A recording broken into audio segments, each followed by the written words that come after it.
Hello, all. Welcome to chapter 7 from the book of Leviticus.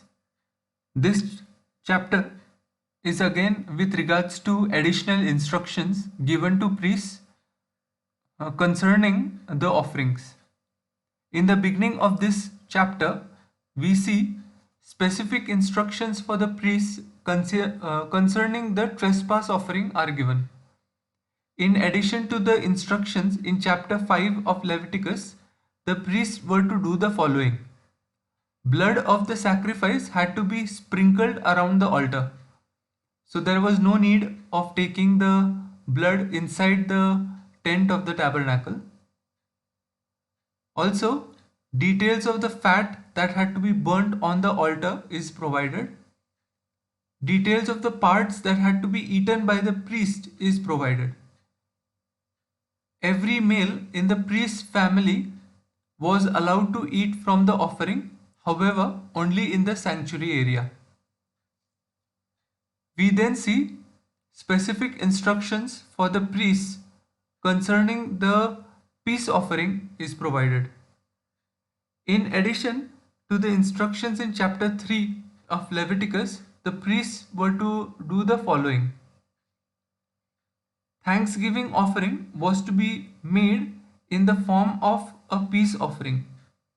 Along with the animal sacrifice and unleavened preparation, example unleavened cakes or wafers, was to be offered. When making a Thanksgiving offering, one cake had to be offered as a heave offering. We then see the meat of a Thanksgiving offering had to be eaten the same day. However, for a vow offering or a voluntary offering, the remainder of the meat could be eaten the next day too. Eating of the meat on the third day was prohibited and such meat had to be burnt. Any unclean person or creature that ate from the sacrifice had to be cut off from the people.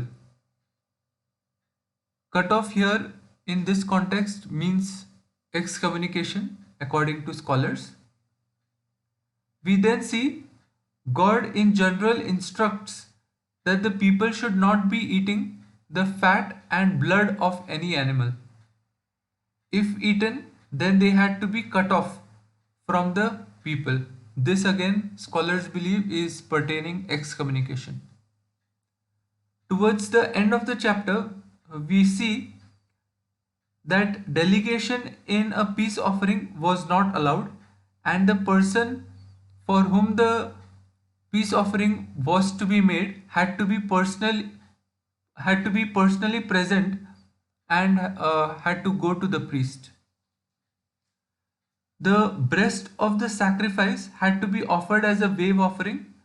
The right thigh of the sacrifice in a peace offering had to be offered as a heave offering. Such portions had to be eaten only by Aaron and his sons, and in the future, only the priests were allowed to eat out of such portions. This is how the chapter ends. I hope you have enjoyed the video.